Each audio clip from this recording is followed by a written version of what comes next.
Make sure you guys hit the subscribe button if you guys are enjoying the content that we're throwing up. And make sure you guys hit the like button if you enjoy the video. And yeah, let's begin. What's going on, guys? This is Rob, and today we're back with another What If video. And since we've done videos in this series featuring the red lantern rings and the orange lantern rings, I thought I'd focus on the black lantern ring. Now, this is probably the last one we're going to do, at least as far as the lantern rings, for a little while. It's like Good Charlotte once said, 1 time is okay, 2 times is fine, 3 times you're playing with yourself. So we're going to stop after 3, and then we're going to kind of call it a day, or at least we might come back after a while, but we're going to do a what if story on something else next week. But in thinking about who would do something interesting with the Black Lantern ring, I came to the conclusion that the best candidate for receiving this ring would actually be Magneto. Now, that might not seem like an obvious choice, but I think it makes sense because Magneto has a very specific objective that he's basically been trying to achieve since we were introduced to the character: the overthrow of the human race and the establishment of a new world order where mutants assume their rightful place of dominance over mankind. And although Magneto is extremely powerful, being an Omega level mutant in his own right, he's never been able to achieve this on his own. And so it makes sense that if he were to gain access to something that could give him a significant bump in power, that he might actually be able to accomplish his goal. Also, I want to set the parameters for this story in terms of where in the Marvel chronology this hypothetical story would take place. And so I definitely want this to take place before the current X-Men status quo of all the mutants living on Krakoa and being able to resurrect dead mutants went into effect. And I think the best place for this story to occur is just before the events of Avengers vs. X-Men. And the vision that I have for this is that it'll actually take the place of Avengers vs. X-Men, because I think a lot of people were fairly underwhelmed with that story, or at least underwhelmed with the Versus portion of that story. I kind of was. The Versus series was cool because you got to see X-Men fight Avengers, but I felt like it was one of those things where Marvel started off strong. They were like, yeah, this is going to be awesome, right? Issue number 1's going to be amazing. By like the 6th Versus issue, it was like, okay, so like we're done now. And like they didn't care. They were just kind of like, stuff things and stuff.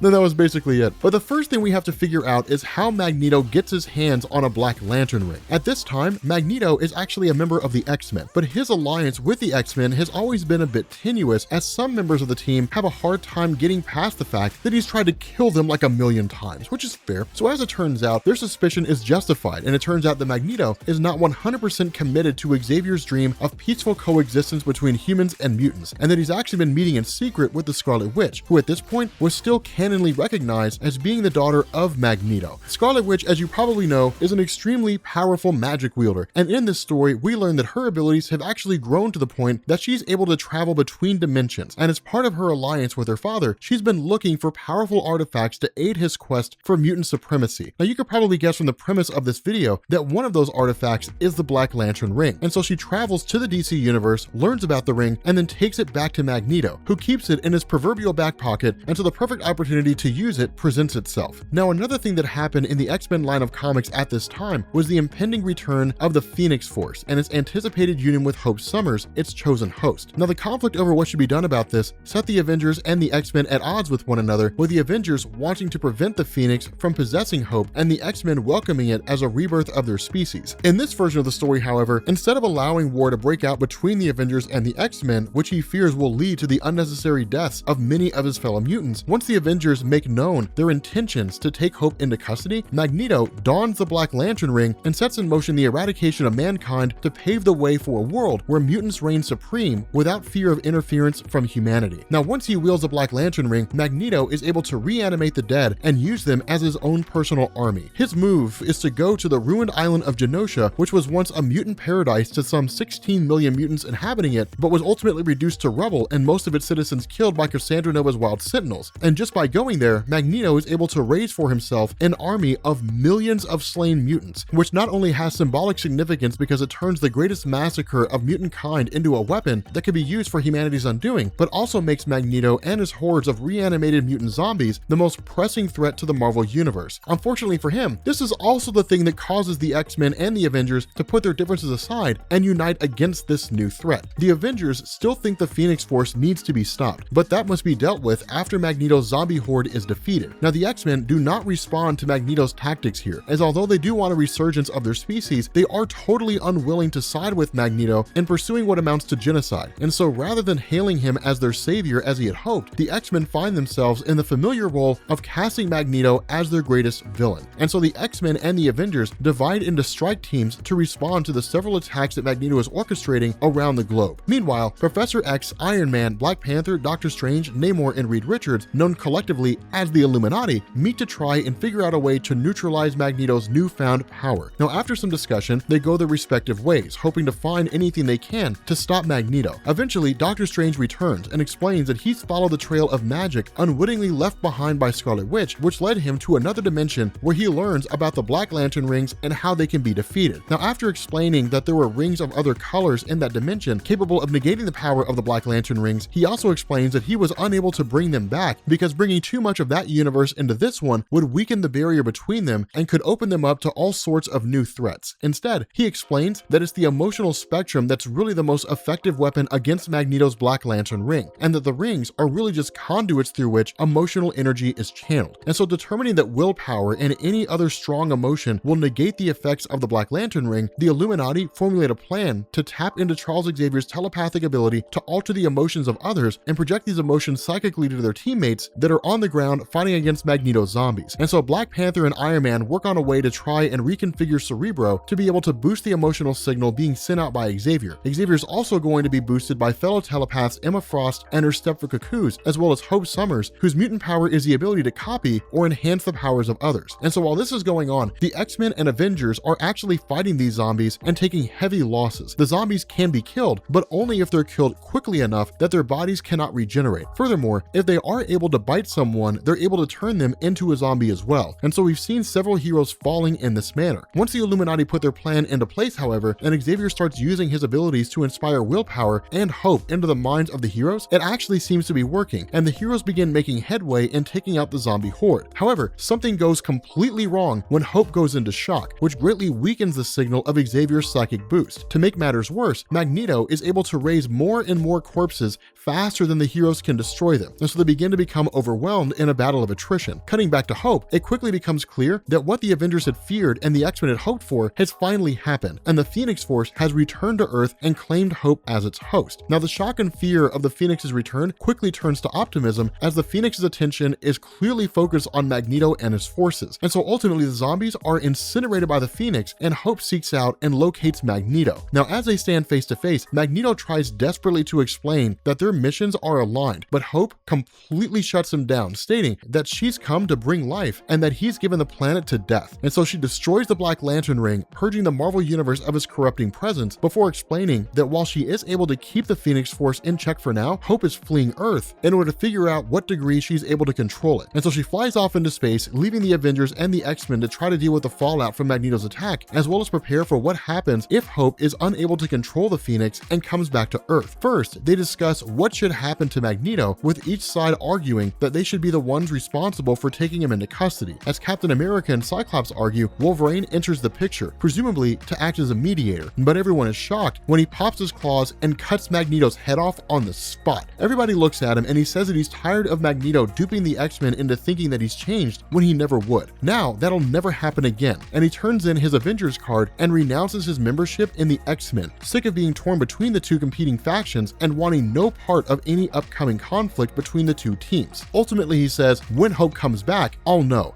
and if she's not in control, I'll be able to do what I need to do. And with that, he walks away to forge his own path, independent of either team. But with that being said, guys, we're gonna bring this video to an end. That's kind of my thought on this, right? It's not the lengthiest what if story, but I thought it was kind of cool, right? The idea of Magneto getting a lantern ring and then resurrecting 16 million dead mutants and then sitting them against like the world. I think it's kind of cool. Well, let me know what you guys think. Make sure you guys leave a comment down below and let me know what if videos you guys want me to create. Like if you guys have like a story that you want me to make, let me know what that is. Post that down in the comment section and hopefully we'll be able to cover it for you guys. But with that being said, we're going to bring this video to an end. If you are new here to Comics Explained, make sure you guys hit the sub button to become part of the Rob Corps. If you guys enjoyed this video, make sure you drop a like and I will catch you all later. Peace.